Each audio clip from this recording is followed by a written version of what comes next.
आमदार निवासामध्ये निकृष्ट दर्जाचं जेवण दिल्याप्रकरणी तिथल्या कर्मचाऱ्याला आमदार संजय गायकवाड यांनी मारहाण केल्याचं प्रकरण यांनी संपूर्ण माहिती घेऊन पुढील कारवाई करावी अशी विनंती केल्याची माहिती मुख्यमंत्री देवेंद्र फडणवीस यांनी आज सभागृहाला दिली।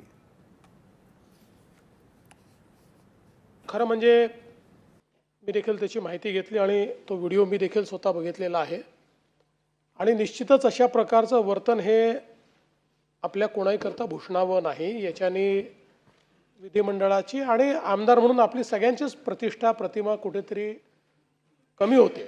यातनं सगळ्या आमदारांबद्दल लोकांमध्ये भावना चुकीची जाते। आपण कुठेतरी सत्तेचा गैरवापर करतो किंवा आपण सगळे आमदार म्हणून आपलं कंडक्ट योग्य नाही अशा प्रकारचं लोकांमध्ये या संदर्भातली भावना जाते आणि म्हणून निश्चितपणे मला असं वाटतं की अतिशय गंभीर बाब आहे।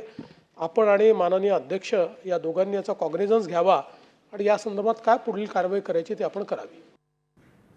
छत्रपती संभाजीनगरच्या विद्यादीप बालसुधारगृहामध्ये अल्पवयीन मुलीवर झालेल्या अत्याचाराची घटना अतिशय गंभीर आहे आणि या प्रकरणी जिल्हा बाल विकास अधिकाऱ्याविरोधामध्ये कारवाई करून तात्काळ निलंबन केलं जाईल। तसंच संबंधित संस्थेची मान्यताही रद्द करण्याचे निर्देश मुख्यमंत्री आणि गृहमंत्री देवेंद्र फडणवीस यांनी विधान परिषदेत दिले। भाजपच्या चित्रा वाघ यांनी या संदर्भात मांडलेल्या अल्पसूचना प्रश्नाला ते उत्तर देत होते। या बालगृहातील अल्पवयीन मुलींवरती मारहाण करण्यासह अमानवी पद्धतीने छळ सुरू होता, त्यांच्यावरती धर्मांतर करण्याचाही दबाव होता असा मुद्दा विरोधी पक्षनेते अंबादास दानवे यांनी उपस्थित केला। या प्रकरणी चौकशी करण्यासाठी 3 वरिष्ठ महिला पोलीस निरीक्षकांची समिती स्थापन करण्यात आली आहे।